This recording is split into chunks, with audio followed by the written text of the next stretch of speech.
Hello again. Well, today I'm at Wells next to the sea, a seaside resort situated on the Norfolk coast, and back in 1972 it was one of the filming locations for one of my all-time favourite supernatural dramas, A Warning to the Curious. Warning to the Curious is one of many ghost stories by the author M.R. James. First published in 1925, it was adapted by the BBC in 1972 as the second instalment of their Ghost Stories for Christmas series. I have vivid memories of watching this as a child when it first aired on Christmas Eve 1972, and it's still one of my favourite ghost story adaptations. For those unfamiliar with the story, then in brief, it concerns an amateur archaeologist named Paxton, played by Peter Vaughan, who travels to the town of Seaborough in search of a buried Anglo-Saxon crown said to protect the country from invasion. However, when Paxton finds the crown, he invokes the wrath of its ghostly guardian, William Ager. So I'm here on the North Norfolk coast to find as many filming locations as I can, and M.R. James' original locations for the story in the neighbouring county of Suffolk. The film starts with Paxton arriving at Seaborough, where he makes his way to a guest house on the seafront, and this is the house, the old shipwrights building. It used to be a pub, and it closed in, I think, 1996. And in my mind's eye, I can see Paxton walking from this door to meet his grisly fate. These are the steps where Arnold, the creepy servant at the hotel, played by David Cargill, is cleaning shoes when he sees Dr. Black, played by Clive Swift, calling to Paxton across the harbour. But is it really Dr. Black who is calling?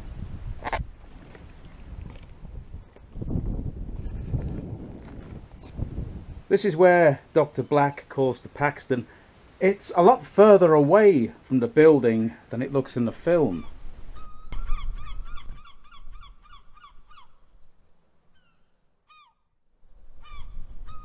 There is a scene where Paxton and Dr. Black are strolling along the harbour, and I'm fairly sure it was around here. Now, it's impossible to capture the melancholic atmosphere on a bright summer's day like today. To quote the writer and director Lawrence Gordon Clark, Warning to the Curious was filmed in late February. It was consistently fine, cold weather with a slight winter haze, which gave exactly the right depth and sense of mystery to the limitless vistas of the shoreline.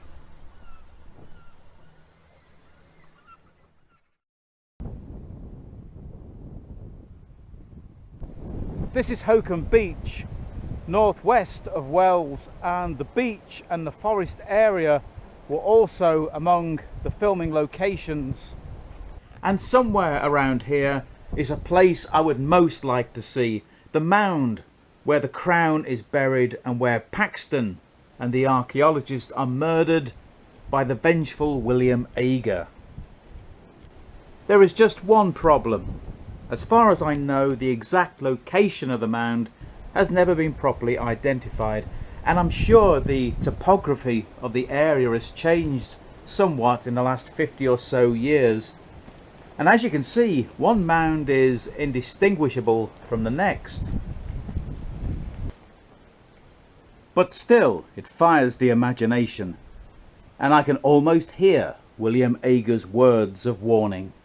No digging here!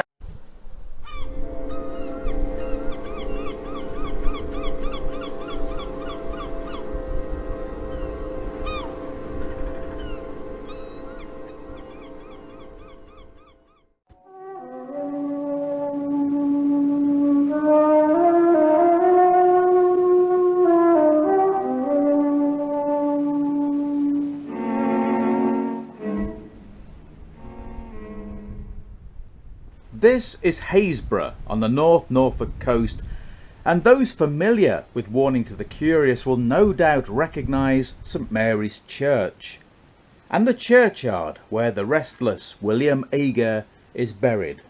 But of course, the gravestone was just a prop. Now I'm fairly sure that Ager's grave was around here. Now of course the hedge has grown a lot since then, and they were filming in the winter, and over there is where Paxton sees Ager's ghost for the first time.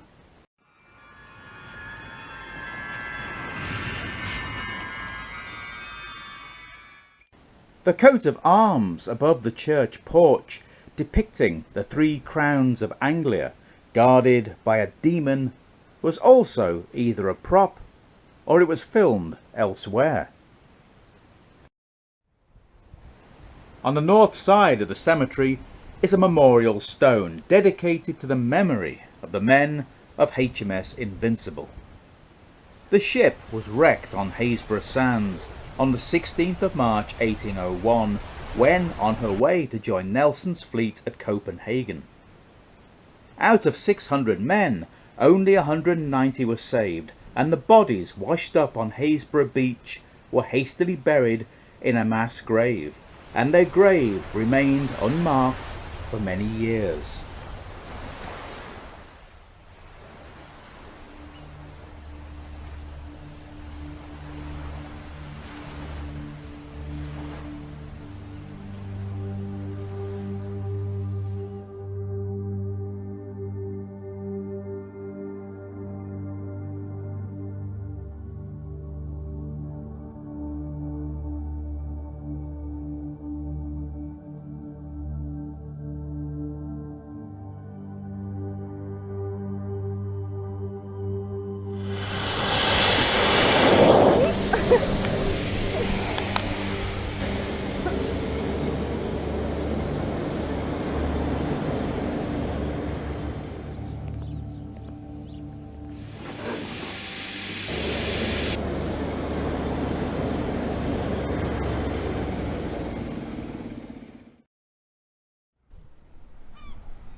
This is Aldeburgh on the East Suffolk coast.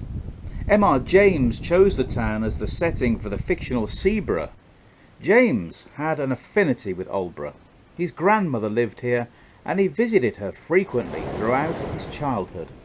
And the town is much the same today as James described it in the opening to Warning to the Curious. The place on the east coast which the reader is asked to consider is Seaburgh. It is not very different now from what I remember it to have been when I was a child.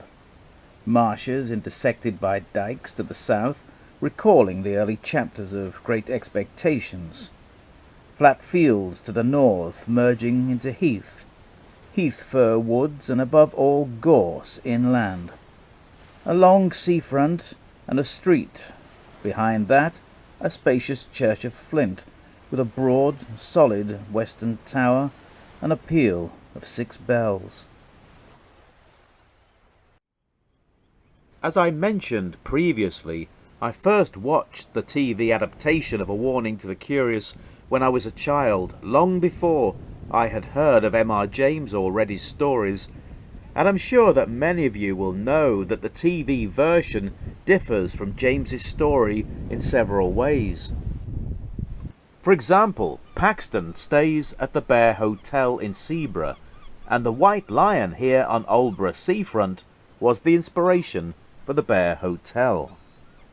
The climatic ending of the story takes place here, near the Martello Tower, where the doomed Paxton is lured to his death by the vengeful spirit of William Ager, and his broken body is found by the unnamed narrator of the story. We bent over the wall. Paxton was there at the bottom. You don't need to be told that he was dead. His tracks showed that he had run along the side of the battery, had turned sharp round the corner of it, and, small doubt of it, must have dashed straight into the open arms of someone who was waiting there. His mouth was full of sand and stones, and his teeth and jaws were broken to bits. I only glanced once at his face.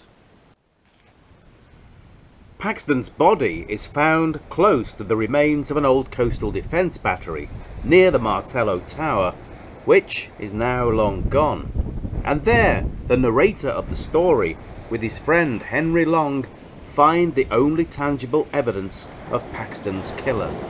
The track of a bare foot in the sand, and one that showed more bones than flesh.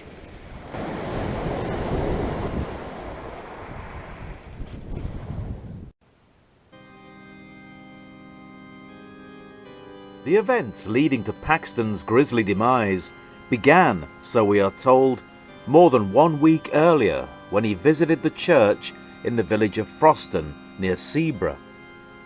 8 miles from Oldborough is the village of Friston, home to St Mary's Church, believed to be the basis for the church at Froston in the story. There he meets an old man in the churchyard who tells him the legend of the 3 crowns depicted on the church porch. But, as you can see, there are no crowns, and it doesn't fit the description of the porch in the story.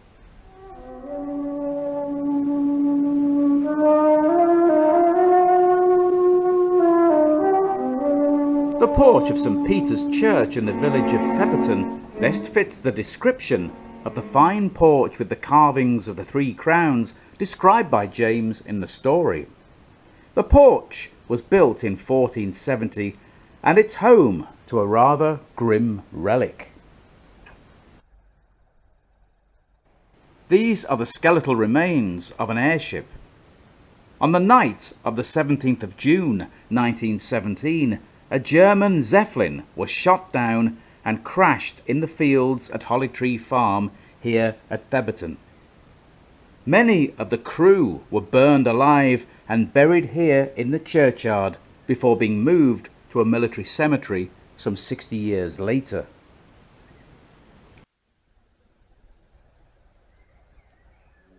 As for the legend of the crowns, well, up until quite recently, I assumed it was an invention for the story.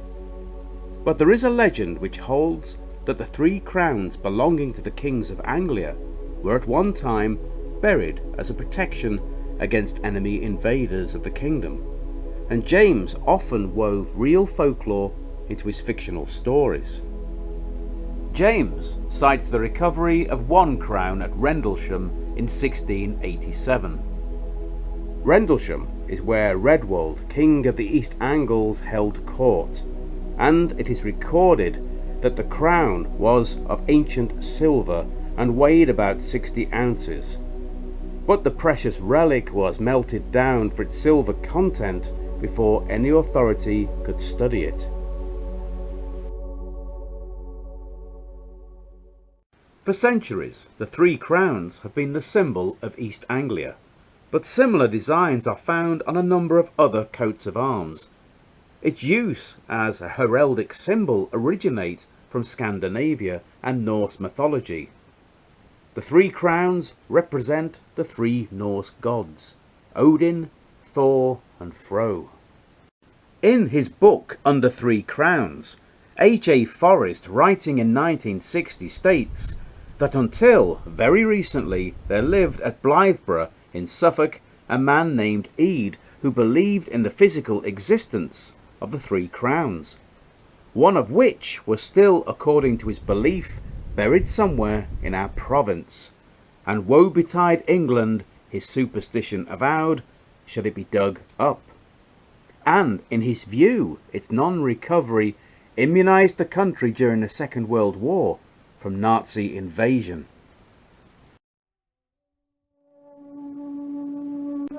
I asked the owner of the curiosity shop about William Ager, and of course he happened to remember that he lodged in a cottage in the North Field and died there.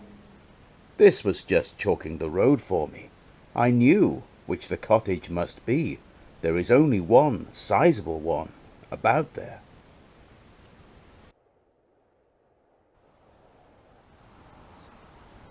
This building behind me is Sluice Cottage, and it's widely believed to be the inspiration for William Ager's house.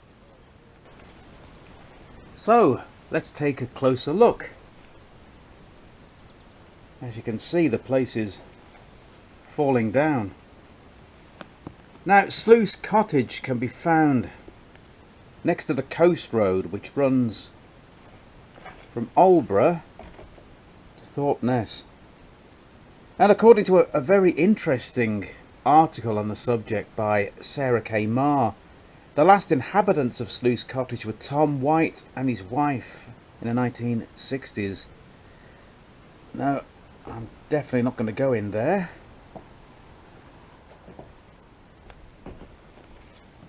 According to what I've read, if I follow this path, then it leads to somewhere very interesting.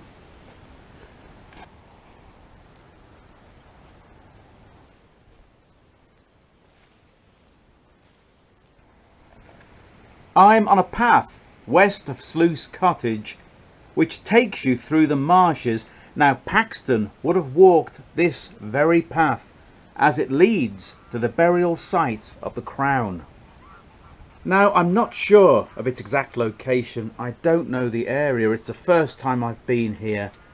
I'm only going by what I've read, but I'm drawn to that belt of trees.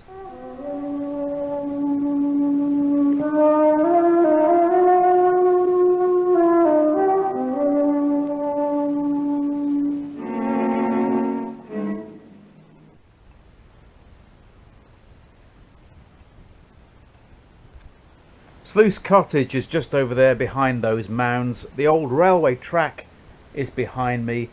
If this isn't the site, then I'm sure I must be pretty close.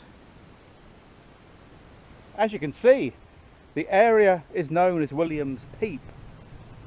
Is that a coincidence, or is it a nod to where William Agar kept his lonely vigil? Perhaps someone in the comments could tell me the significance of William's Peep. Well, this is a good place to conclude my journey through A Warning to the Curious. It's been a real pleasure for me to visit the locations associated with one of my favourite stories by M.R. James and my favourite ghost story for Christmas.